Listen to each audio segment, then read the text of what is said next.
Hola a todos, bienvenidos a la primera clase del curso de computación básica de Codegame Academy. En esta clase vamos a ver un poquitito de historia de la computación en general. Decidí elegir algunos temas, algunos hitos históricos importantes, en específico porque obviamente hay muchísimos, quizás hay más importantes de los que elegí, pero bueno, si me pusiera a hablar de todos sería una clase eterna. Y la idea no es aburrirlos. Así que vamos a empezar. Primero quería hablar un poquito de los antecedentes, digamos, ¿no? De el antes de la computación. Obviamente, como todos saben, desde épocas muy antiguas, el humano siempre tuvo la necesidad de realizar cálculos y de procesar información, ¿no? Pero obviamente, previo a la computadora o a las máquinas, las personas tenían que hacer todos estos cálculos y todos estos procesamientos de forma manual y mental. Entonces, obviamente, quizás un algoritmo que una computadora lo resuelve en 10 minutos, una persona estaba todo un día o varios días para realizarlo. Entonces, bueno, del primer hito que quería hablar es de la creación de la máquina diferencial, ya pasando a los primeros avances. Que la máquina diferencial fue creada por, como pueden ver, Charles Babbage, que era un matemático y científico, que en 1822, miren el año que estoy hablando, ¿no? Diseñó e inventó la máquina diferencial.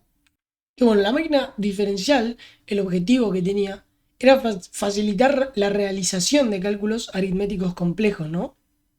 Y fue un dispositivo mecánico que se podía programar, era programable, que realizaba también cálculos polinómicos, ¿no?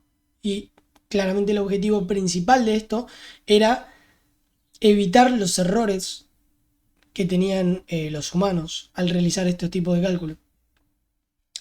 Entonces, bueno, vamos a pasar al siguiente hito, que que es la creación de ENIAC y UNIVAC, que básicamente estos son los primeros ordenadores electrónicos. Bien, ENIAC fue la primera computadora programable electrónica y digital, ya que en esa época, digamos, había otras computadoras, pero cada una tenía un objetivo o una funcionalidad específica. En cambio, ENIAC fue la primera en tener todas estas funcionalidades juntas. Y bueno, UNIVAC fue la primera computadora de este estilo, de tener todas las funcionalidades juntas, en ser comercializada. Bien, fue la primera comercial. Y para que se hagan una idea, estas computadoras, estas ENIAC y UNIVAC, tenían alrededor de 38.000 bits de memoria RAM. Ahora, estos datos, digamos, no les voy a decir que son oficiales, porque no encontré realmente la información específica, pero estos son más o menos un cálculo que saqué yo por la poca información que pude encontrar. Y para que se hagan una idea, que esto lo vamos a ver más adelante, 30 8 bits son un byte. 1024 bytes son un kilobyte. 1024 kilobytes son un megabyte. Y 1024 megabytes son un gigabyte. Y bueno, después está el terabyte también, que son 1024 gigabytes. Entonces, para que se hagan una idea, estas computadoras tenían 38.000 bits de memoria RAM. Y hoy en día, el estándar, si no me equivoco, es 16 gigas de RAM, gigabytes. Entonces ahí se pueden dar una idea del avance que hubo, ¿no? Y bueno, para ponerlos en tiempo, ENIAC fue creada en la Guerra Mundial, alrededor de 1950. Así que bueno, desde esa época, fíjense todo lo que se pudo avanzar en cuanto a la memoria RAM, ¿no? Y bueno, el espacio en general. Tendrá que ver cuánto espacio de disco tenía ENIAC, porque bueno, hoy en día cualquier computadora que ven tiene 1 TB de espacio, ¿no? Pero bueno, vamos a pasar al siguiente hito, que es la creación del microprocesador. Como pueden ver ahí, se llamaba Intel 4004 y obviamente fue creada por Intel. Que bueno, básicamente el microprocesador era un chip integrado que contenía la unidad central de procesamiento, ¿no? El CPU.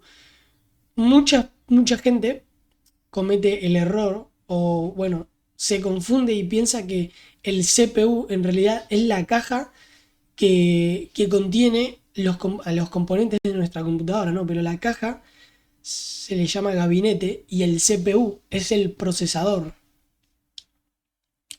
Bueno, básicamente la creación de los microprocesadores facilitaron la fabricación de ordenadores más pequeños y asequibles, ¿no? Más baratos. Era más barato fabricar estos ordenadores. Entonces esto eventualmente dio lugar a la creación de Altair 8800 y Apple I, que si bien en este video no vamos a ver la historia de esos dos ordenadores, lo pueden buscar.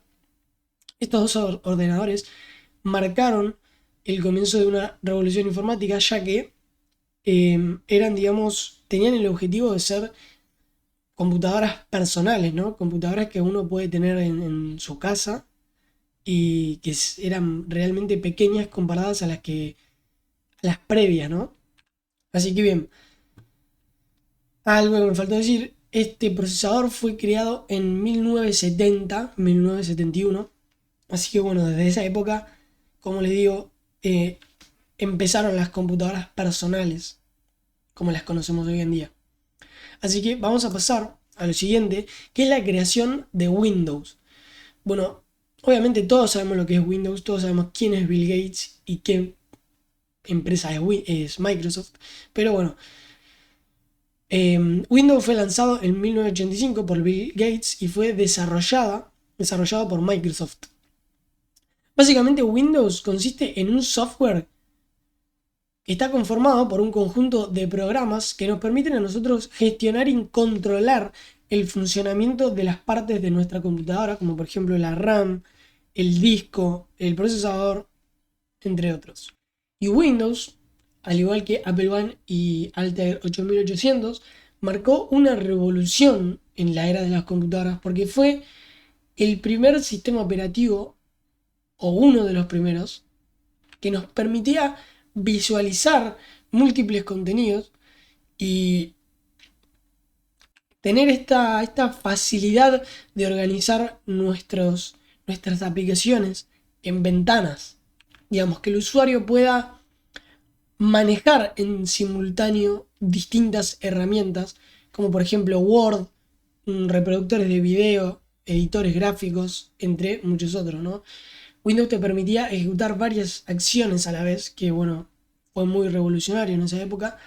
Y fíjense qué tan revolucionario fue que hoy, más de 45 años después, lo seguimos utilizando. Perdón, más de 35, no más de 45. Pero bueno, esto fue todo por la clase 1.